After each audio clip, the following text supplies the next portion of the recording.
অনেকেই আছে pound cake বানায়, কিন্তু একদম অরিজিনাল রেসিপি যেটা বা অথেন্টিকভাবে যে পাউন্ড কেকটা সেটা অনেকেই বানাতে পারে না।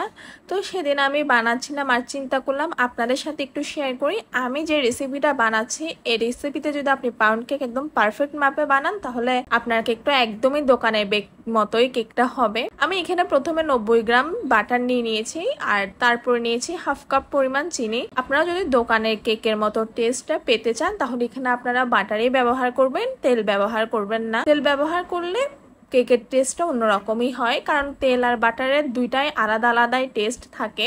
এটা বিট করতে করতে যখন চিনিটা একদমই গলে যাবে তারপর এখানে আমি একটা ডিম দিয়ে খুব ভালোভাবে বিট করে নিয়েছি। মোটামুটি 5-6 মিনিট বিট করে নিয়েছিলাম একটা ডিম দিয়ে। ওই পর্যায়ে দেখবেন যে এটা একটু মানে ছানা ছানা টাইপের হয়ে যাচ্ছে, তখন আর ভয় পাওয়ার কোনোই কারণ নাই, যেহেতু এটা বাটার। এটা বিট করতে করতে এক পর্যায়ে গিয়ে এরকম হবে।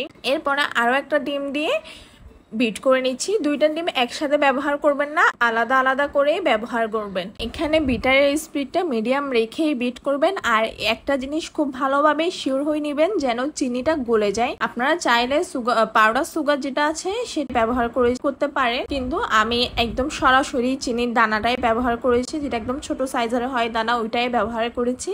এরপর এখানে আপনারা ভ্যানিলা এসেন্স বা অন্য এসেন্সও দিতে পারেন, কিন্তু আমি এখানে মিল্ক ফ্লেভারের যে এসেন্সটা ওইটাই দিয়েছি। আমার কাছে ওই ফ্লেভারটাই ভালো লাগে আর কি।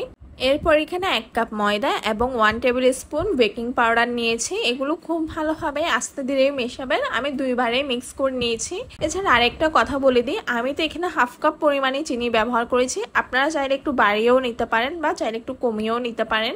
শুকনো উপকরণগুলোকে আমি আস্তে আস্তে 2 বারে মিশিয়ে নিয়েছি। এর পরবর্তীতে আপনারা চাইলে এখানের মধ্যে অন্যরকম যদি কোনো বাদাম বা কোনো টুটি ফুটি কিছু ব্যবহার করতে চান তাও দিতে পারেন, কিন্তু আমি এখানের মধ্যে কোনো বাদাম বা কিছুই দিই নাই। মানে ঘরোয়া উপকরণে যেভাবে করা হয় আর কি, আমি ঠিক ওইভাবেই করার চেষ্টা করেছি। তারপরে 2 টেবিল স্পুন এখানে দুধ মিশিয়েছি, যেন দুধটা মিশালে যেটা হয় টেস্টটা অনেক বেশি ভালো হয়। আপনারা চাইলে যে পাউডার আছে পাউডার মিল্কটাও ব্যবহার করতে পারেন। এই যে আমার এখানে পুরোপুরি ব্যাটারটা মিক্স শেষ এবং ব্যাটারটা কিন্তু খুব স্মুথ হবে। তারপর আমি এখানে বড় সাইজের পাউন্ড কেকের যে মোল্ড পাওয়া যায় ওইটাই ব্যবহার করেছি এবং মোল্ডের চারপাশে ভালোভাবে বাটার লাগিয়ে নিয়েছি যাতে কেকটা কোনোভাবে পুড়ে না যায়। আপনারা চাইলে এখানে বেকিং পেপারও ব্যবহার করতে পারেন, আমি কিন্তু আসলে কোনো বেকিং পেপার ব্যবহার করিনি। সবগুলো ব্যাটার ঢেলে একটু আপনারা বাড়ি দিয়ে নেবেন যেন ব্যাটারগুলো চারপাশে ঠিকঠাক ভাবে সমানভাবে পড়ে আর কি। কেকটা বেক হতে আমার অলমোস্ট 30 থেকে 35 মিনিট লেগেছে। তারপর একটু দুধ এবং ব্যাটার একটু চিনি দিয়ে একসাথে মিক্স করে উপর দিকে ব্রাশ করে দিই। এই যে ঠান্ডা হওয়ার পরে কেকটা আমি ডিমোল্ড করে নিই। আপনারা নিজেরাই দেখেন কেকটা ঠিক কতটা পারফেক্ট হয়েছে। আপনারাও চাইলে ঠিক এভাবে ঘরের মধ্যে কেকটা বানাতে পারেন। এছাড়াও উপরের দিকে আপনারা যদি এক্সট্রা কোনো ড্রাই ইনগ্রিডিয়েন্টস দিতে চান ওইটাও দিতে পারেন। আমি ঠিক যেভাবে ঘরোয়া ভাবে করা যায় ওইভাবেই করেছি। Thank you.